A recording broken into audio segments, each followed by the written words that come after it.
तृतीय होइछन्ती सेमानक नुह द्वितीय होइछन्ती दुई जण प्रथमे विष्णु प्रसाद दास खोर्धार 10म श्रेणी छात्र जो माने प्रतियोगिता रे अंशग्रहण करथिले सेमानक मध्ये बहुत बहुत अभिनंदन।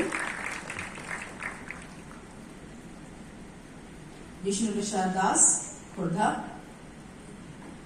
BM government high school.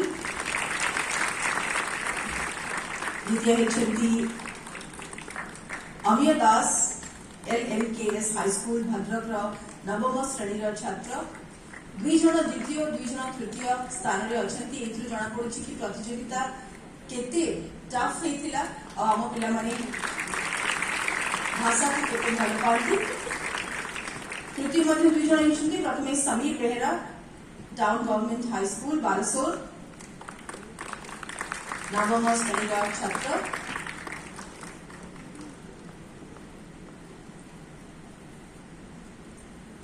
ये इंडिविजुअल कंपटीशन थिला पोस्टर मेकिंग रो कोहली भाबरे गोटे चित्र भाषार इंपोर्टेंस जानि परबो। तृतीय स्थान रे Sai Nandan Sahu Dishamani government high school Bargarh सेत्र निजर क्रिएटिविटी देखै छै आ पिला माने सुंदर पोस्टर डिजाइन करथिले। या पोस्टर कंपटीशन रो समस्त कृति छात्र छात्री कंग्रेचुलेशंस ऑल ऑफ यू। भाषार भल पाइबा जारी रहू। जर्नल मेकिंग कंपटीशन कंग्रेचुलेशंस मंचवासी निजर पुरस्कार ग्रहण करंतु। टीम एफर्ट सुंदर भाव भाषा प्रयास कर टीम कटक प्रथम पुरस्कार पाउछंती मंच पर।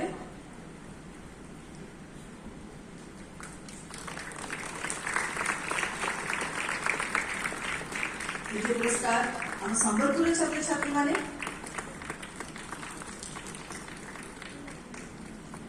कोमल भाव में ओडिशा को आग को नबारे गोटे जिल्लार छात्र छात्री मानकर योगदान रहिबो।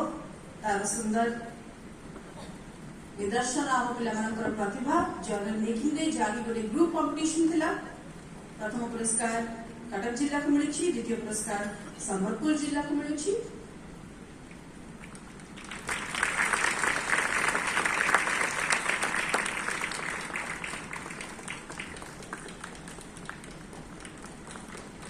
तृतीय पुरस्कार पाइले नयागढ़ जिला।